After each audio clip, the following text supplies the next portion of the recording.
जिस संज्ञा से समूह का बोध हो, समुदाय का बोध हो, उसी को हम समूहवाचक संज्ञा कहते हैं। समुदाय, समूह का बोध कराने वाले शब्द इसके अंतर्गत आ जाते हैं। समूहवाचक संज्ञा के अंतर्गत कौन से शब्द आ जाते हैं? अगर मैं कहूं कक्षा, तो विद्यार्थियों का समूह कक्षा कहलाएगा, इसीलिए यह शब्द समूहवाचक है। अगर मैं कहूं परिवार, परिवार में फैमिली मेंबर्स रहते हैं ना, इन सभी का समूह परिवार।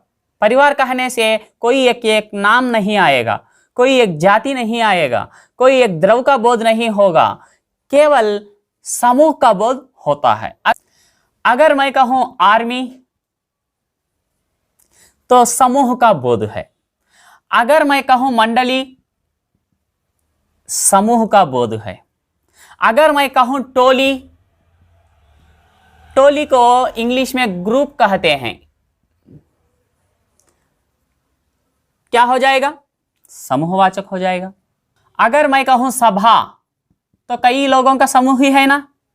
अगर मैं कहूं भीड़, समूहवाचक है।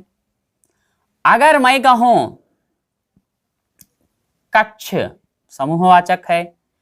अगर मैं कहूं दरबार, दरबार में कई लोग होते हैं ना, समूह है। तो इस प्रकार समूह का बोध कराने वाले शब्द समूहवाचक संज्ञा कहलाती हैं। ओके, अब हम जानकारी प्राप्त करेंगे समूहवाचक संज्ञा शब्दों का उचित प्रयोग। तो इसकी जानकारी आपको शुद्ध हिंदी कैसे सीखें, इस पुस्तक में आपको सभी जानकारी मिल जाएगी। हर हिंदी प्रेमी को यह पुस्तक रखना जरूरी है। इस पुस्तक से संबंधित मैं एक 2 मिनट का एक छोटी सी बात मैं आपको बता रहा हूँ। पिछले सप्ताह की घटना है।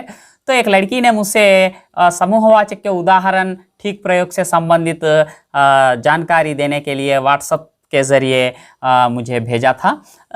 मेरे पास जो यहाँ पर जो कह रहा हूँ, इसी जानकारी को मैं उस लड़की को भेज दिया। उसने कहा, सर ये सारी की सारी जानकारी मेरे नोट्स में भी है, कोचिंग नोट्स में है, क्या आपके पास भी वो कोचिंग नोट्स है? ठीक इसी तरह से है।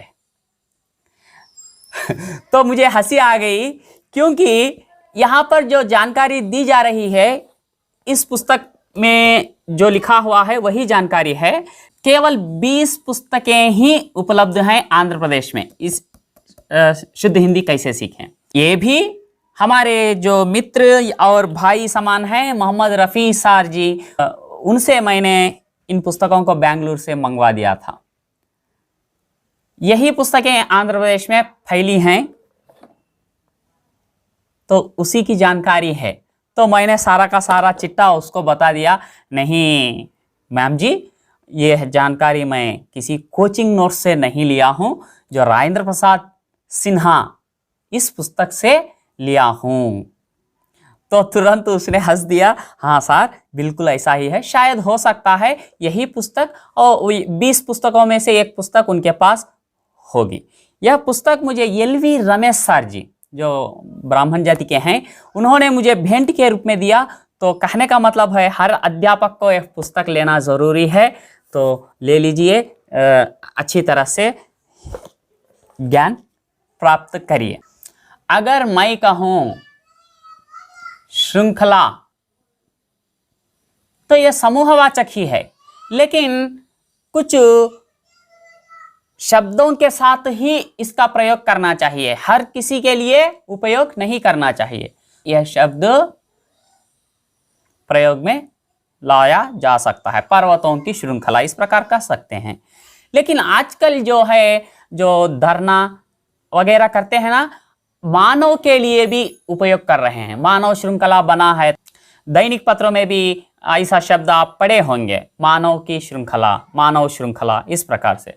और उसी तरह कुंज,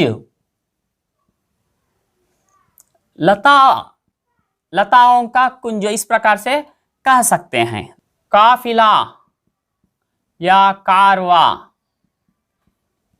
ये ऊंटों के लिए या यात्रियों के लिए प्रयुक्त आने वाले शब्द हैं। आप इन शब्दों को ध्यान में रखिए कि ये समूहवाचक संज्ञाएं हैं। गुच्छा जो फूलों का हो सकता है या अंगूरों का हो सकता है। अगर लताओं का गुच्छा कहेंगे तो अशुद्ध वाक्य कहलाएगा।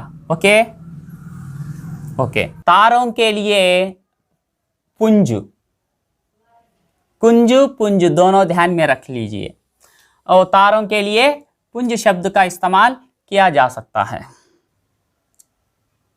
नक्षत्रों के लिए, तारों के लिए मैंने कह दिया, नक्षत्रों के लिए मंडल शब्द का भी उपयोग कर सकते हैं। जैसे दिल्ली में नक्षत्र मंडल है ना, तो इस प्रकार से।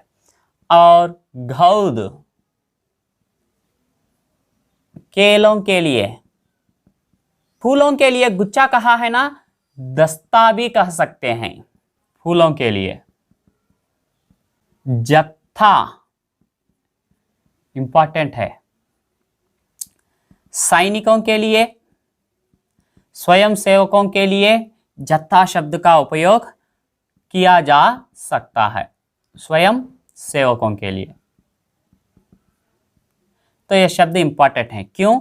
जत्था शब्द समूहवाचक हो ही नहीं सकता, इस प्रकार से भ्रम उत्पन्न करेगा, इसलिए यह इंपॉर्टेंट है। और वेरी वेरी इंपॉर्टेंट है गिरोह। यह शब्द बुरे के अर्थ में ही प्रयुक्त होगा, अच्छे लोगों के लिए प्रयुक्त नहीं होगा।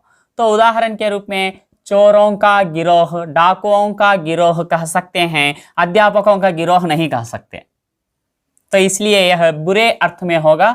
आप याद रखें या ना रखें यह शब्द, इस शब्द को जरूर याद रखिए, गिरोह समूहवाचक है। इसी तरह दल, पुलिया, मंडली, ढेर, संग, झुंड, भीड़, शिष्टमंडल। झुंड, शिष्टमंडल दोनों में केवल एक ही अंतर है, सोच समझकर अच्छे उद्देश्य के लिए काम करने वाले शिष्टमंडल के अंतर्गत आ जाते हैं उन व्यक्तियों का समूह। झुंड का मतलब होता है बिना सोचे सूझबूझ ना रहकर किसी काम के लिए कूद पड़ना। ओके, शिष्टमंडल, झुंड। ढेर वस्तुओं के लिए अधिकतम उपयोग में लाया जाने वाला शब्द ढेर है। अनाज, गेहूं आदि के लिए अनाजों का ढेर कह सकते हैं। संघ राज्यों के लिए, मजदूरों के लिए, कर्मचारियों के लिए यह शब्द उपयोग में लाते हैं। यह हुई बात समूहवाचक संज्ञा की। Okay okay. तो आपको ध्यान देना पड़ेगा इन शब्दों को, पुंज, मंडल, घौद, दस्ता, जत्था, संघ, ढेर, मंडली, पुलिया, दल, गिरोह, भीड़, शिष्टमंडल, विद्यालय, परिवार, सेना, आर्मी, ये सभी शब्द समूहवाचक संज्ञाएं कहलाती हैं। ये हुई बात। ओके। और समूहवाचक संज्ञाओं का प्रयोग व्यक्तियों के लिए भी हो सकता है, वस्तुओं के लिए भी हो सकता है। जैसे मैं कहूँ भीड़ व्यक्तियों के लिए हो गया, संघ व्यक्तियों के लिए हो गया, शिष्टमंडल व्यक्तियों के लिए हो गया, परिवार व्यक्तियों के लिए हो गया, कक्षा व्यक्तियों के लिए हो गया, ढेर वस्तुओं के लिए हो गया, पुंज, कुंजु, ये सारे शब्द निर्जीव के लिए हो सकता है। ये हुई बात समूहवाचक संज्ञा की। Okay okay.